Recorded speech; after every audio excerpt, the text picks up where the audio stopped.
সীমান্ত হত্যা প্রতিরোধ করতে না পারেন, যদি পুশিন প্রতিরোধ করতে না পারেন, তাহলে নিজেদের দল থেকে জাতীয়তাবাদী শব্দটি কেটে ফেলে দেন। জাতীয়তাবাদের নামে ব্যবসা করবেন, নিজেদেরকে দেশপ্রেমিক দেখাবেন, অথচ সীমান্ত হত্যা রোধ করতে পারবেন না, পুশিন রোধ করতে পারবেন না। বাংলাদেশের জনগণ আপনাদেরকে তাহলে ক্ষমতায় থাকতে দেবে না।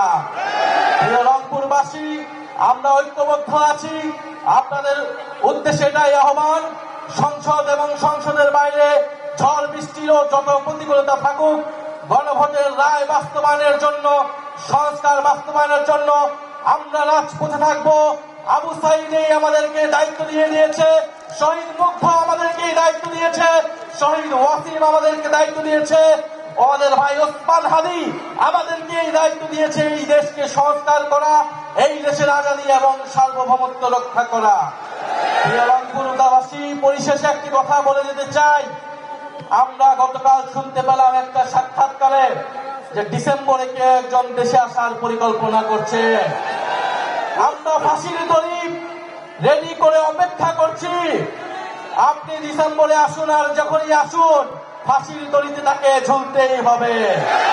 আমাদের ব্যারিস্টার ফুয়াদ ভালো বলতে পারবেন, বাংলার 800 বছরের ইতিহাসে লক্ষণ সেনের পরে তিনি প্রথম শাসক, দ্বিতীয় শাসক যিনি বাংলাদেশ থেকে কাপুরুষিত ভাবে পলাইতে বাধ্য হয়েছেন।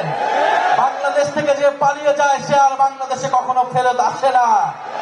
পাকিস্তানিরাও এর থেকে সম্মানজনক ভাবে বিদায় নিয়েছিল, ইংরেজরাও এর থেকে সম্মানজনক ভাবে বিদায় নিয়েছিল এই দেশের মাটি থেকে।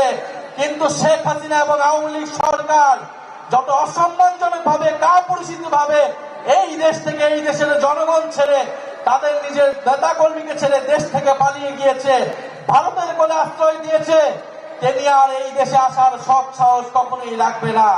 ফলে শেখ হাসিনা আসবে কি আসবে না, এটা দিল্লির সাথে ঢাকাকে নির্ধারণ করতে হবে সরকারের।